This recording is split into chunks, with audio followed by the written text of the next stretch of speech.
I'm a pastor, and God's not answering my prayers either, but I kind of think it's just a misunderstanding between them and I. Hi, I'm Jeremy. I'm a deep skeptic, also a pastor.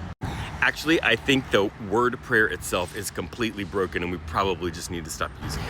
I grew up in the evangelical world where I had a little spiral bound notebook that was my prayer list. Anytime somebody asked for prayer, I would write it down in the list, or if I said, oh, I'll pray for you, I'd write it down in the list. I'm also kind of old. It was before the internet, and we had something called a prayer chain. If there was something really urgent, there was a person that you called with the prayer request, and there was a person under them on the list. They would call them with the prayer request, and it would go all the way down until all of the praying people would get the prayer request. And basically all of these prayer requests were asking God to do some kind of magic on somebody else's behalf, right? They were sick and they needed to be healed.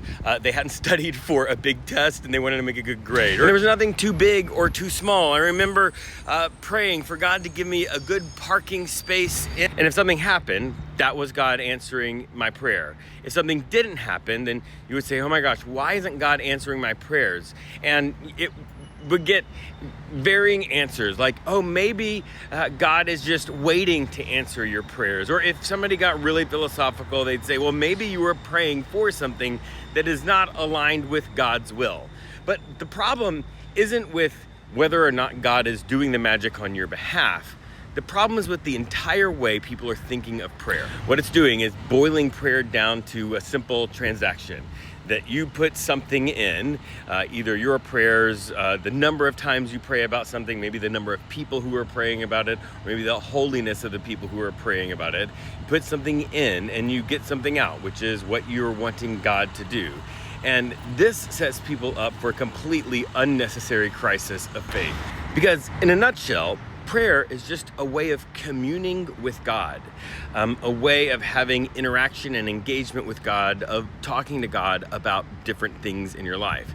And the way you can know that this is the appropriate way of thinking about prayer is through the book of Psalms. Our seminary professor described the book of Psalms as a big prayer book in the middle of the Bible. And I like this way of thinking about it because it reveals a whole lot about what it means to pray.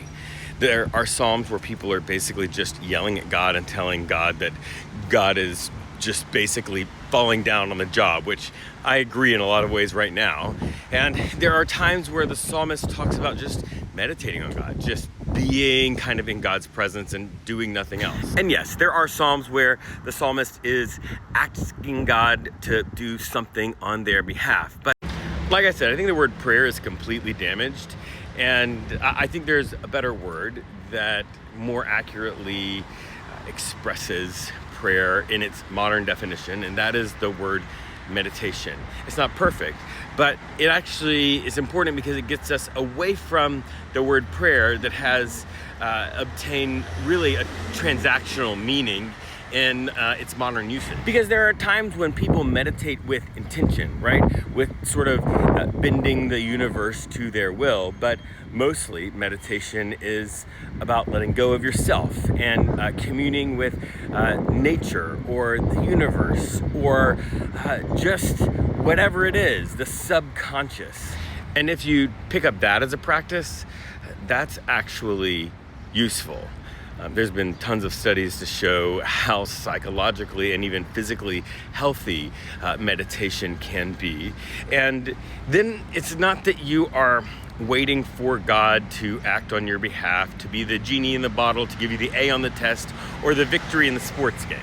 And though that might be one of the things that you're hoping for, ultimately what you're hoping for is transcendence, an experience of the divine, or inspiration, or being able to process something that's going on in your life in a way that helps you understand how to move forward, how to deal with it, or just the psychological resources to bear up under the burden of your life.